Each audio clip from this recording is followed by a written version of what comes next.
It's so Seguin Island is off the coast of Phippsburg, and we'd had viewers reaching out to us to go out there for quite some time because sea legends are always better than anything you could possibly get out there. Like a sailor story, that's some deep lore, that's some deep lies too. So you got to try to figure out where the truth of the nugget of the historical story actually lies. The story of Seguin is that back in the 1800s, again, squiffy on the historical research there when you can't find the actual person, but the story is still good enough on its own, that the story goes that a lighthouse keeper was stationed out there and he wanted to be there with his wife on Seguin Island, which is 2 miles off the coast. Knowing that winter was settling in and that they would be trapped out there until the spring when the bay freezes over, he ordered a piano for his wife, which came with one piece of sheet music. The legend goes that the wife didn't know how to play by ear, so she just played the sheet music over and over and over again until it drove the lighthouse keeper crazy, where he took an axe to the piano, and when the wife protested, he took the axe to her as well. He then realized what he had done and threw himself off the top of the lighthouse, and the mainland didn't know anything had happened until days later when the fuel finally burnt out. So that's the legend that attracted us to that point.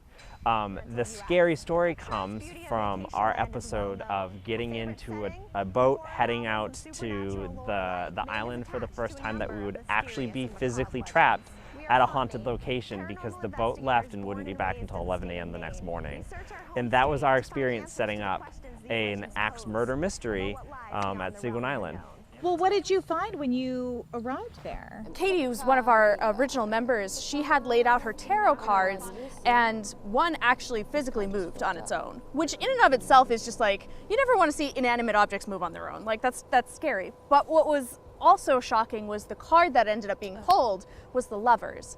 So I think it's such a good example of like pulling into this mythological story that's out there and being like, oh wait, there might be some truth to this. Yeah, Ashley, another one of the original members, and Katie and I were sitting at the bottom of the lighthouse, at the bottom of the stairs, and we heard a woman's voice audibly. It was not a moan, I don't think it was a cry, but it was just enough of a her voice for us to all be like, what was that? And other claims that the island has perfect sea lore is that if you pass too close to Seguin on a foggy night, you can still hear the piano playing, which that little line is quintessential ghost story, and that's what drew me to the island in the first place. So I had audio gear ready to go on, like if there was a single note that played that night. And I didn't capture anything, I don't believe, but like just being there on our own.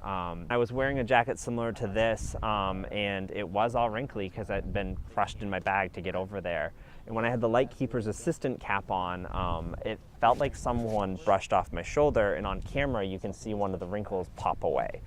And so that was a moment where it just kind of really kind of like launched into the fact that we are 2 miles off coast and there's no one that can come to help us. And I've watched enough slasher movies to know that the phone that they told us about that's connected to a cable to the mainland, that's the first to go. No good. So no, it's no good. I was like, oh no, we're in it now. Yeah.